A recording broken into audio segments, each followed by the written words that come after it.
Hello student. Now let us discuss next thermodynamic state function, that is what we have the Gibbs free energy. Okay. So already we discussed, we have the delta U, we discussed delta H, we discussed delta S. Okay. Next we have the delta G, that is nothing but Gibbs free energy. So why we have to switch to Gibbs free energy means here we have the issue with the total entropy, means we have the one problem with the entropy. Okay, total entropy. As we already we discussed, total entropy nothing but what? Entropy of system plus entropy of surrounding we have to do.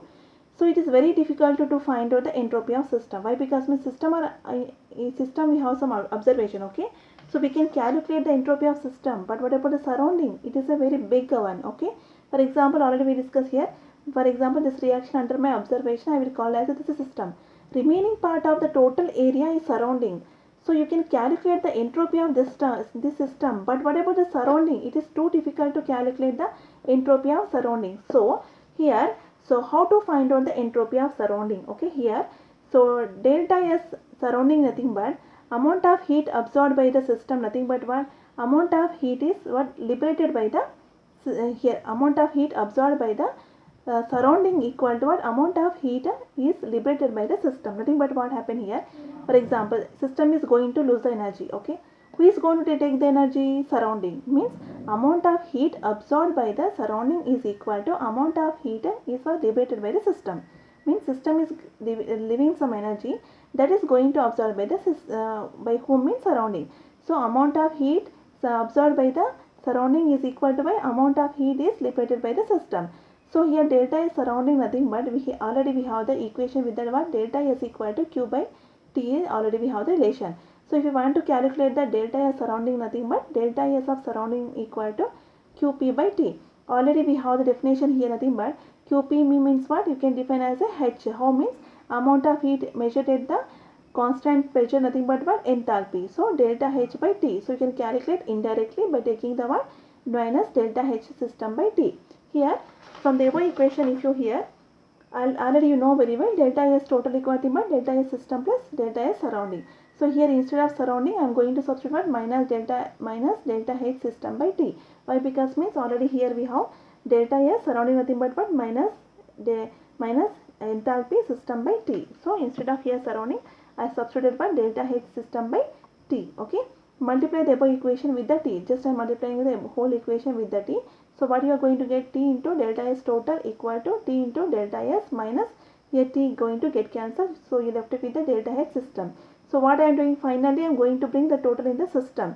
So next time multiply with the negative. Above equation multiply with the negative. So you are going to get the what? Minus T into delta S total equal to delta H system. Here it is going to become positive. So I am bringing this term here.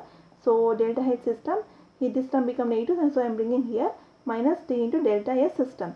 So this terminology now, this total I am writing as a delta G of system equal to delta H system minus T into delta S of system. Okay, so total I am bringing the system only, I am not bringing any surrounding terminology. So if you calculate the delta G of system, then you can tell the reaction is spontaneous or not. Now let us see what is the delta G. Delta G nothing but this is called as a Gibbs energy. Okay, now let us see the Gibbs energy and spontaneity. Means based on the delta G, can you tell the reaction is spontaneous or not? Okay, now let us see.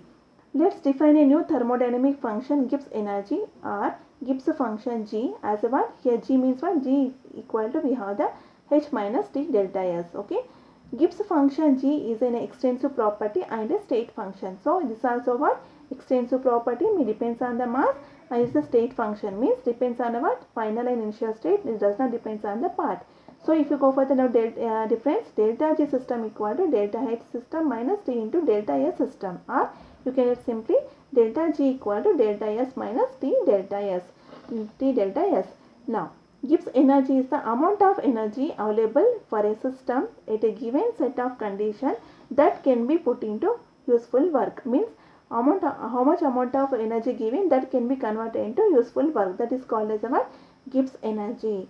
Okay, here also again, here delta G value depends on delta G value, you can tell the reaction is spontaneous or not. If delta G value is less than 0, the process is spontaneous. If delta G value is greater than 0, means the process is what? Non-spontaneous. If delta G value 0, the process is what? In equilibrium. Very, very important. Here, what I want to conclude means, with delta H, we are not able to tell the reaction is spontaneous or not. Why? Because means in the few of the reaction, delta H value, we have the positive, few of the negative, for the 0. So even the reactions are spontaneous. So we are not able to predict the based on the delta H value, we are not able to predict that the reaction is spontaneous or not. Then we switch to next thermodynamic property, what that is delta S. Here delta S also we cannot able to predict. Why? Because means we are not able to calculate the total entropy of the surrounding. Okay, entropy we are not able to calculate the surrounding. So that's the problem. That is the problem with the to calculate the total entropy. Why? Because means we don't know, we are not able to calculate the entropy of surrounding. So next we switch to delta G. So based on the delta G now, if delta G is negative means definitely the reaction is for spontaneous. You don't need to hesitate here. So this is the condition for the spontaneous non-spontaneous equilibrium. Okay, now let us see, here we have one chart. Okay, so Gibbs energy and feasibility of reaction means, feasibility means how it's is it reaction is possible or not. Okay, so here we have the relation, we have delta G equal to delta H minus T delta S. So it depends on what? Temperature also you have to see. So delta G value depends on the delta H, temperature along with the delta S. So now see, the sign conventions are very, very important. So one thing you have to remember, delta G once is negative means the reaction is spontaneous, but it depends on what? Temperature. Now let us see the condition. Delta G is negative means in that case what happened? Delta H, here we have the negative, delta S we have the positive. So here spontaneous at all temperature values. Here whatever the T value is there, temperature whatever taking, the if you calculate total value, you are getting the delta G some negative, some X. Means it indicate means what? Once you are getting the delta G value negative means it indicate what? The reaction is spontaneous.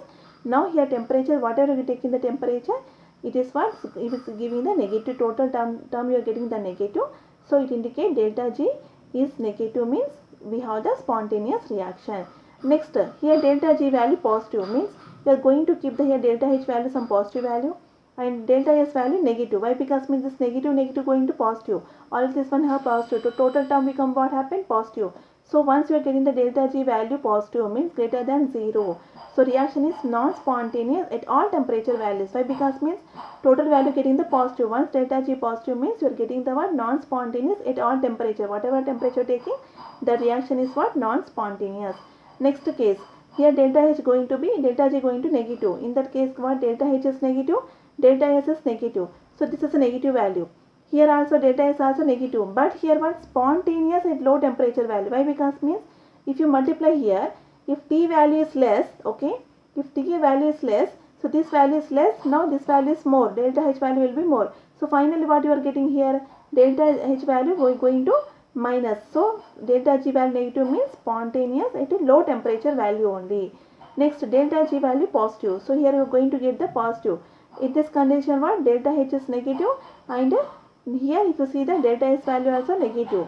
But if you see here non-spontaneous at a high temperature value, here is going to become the what?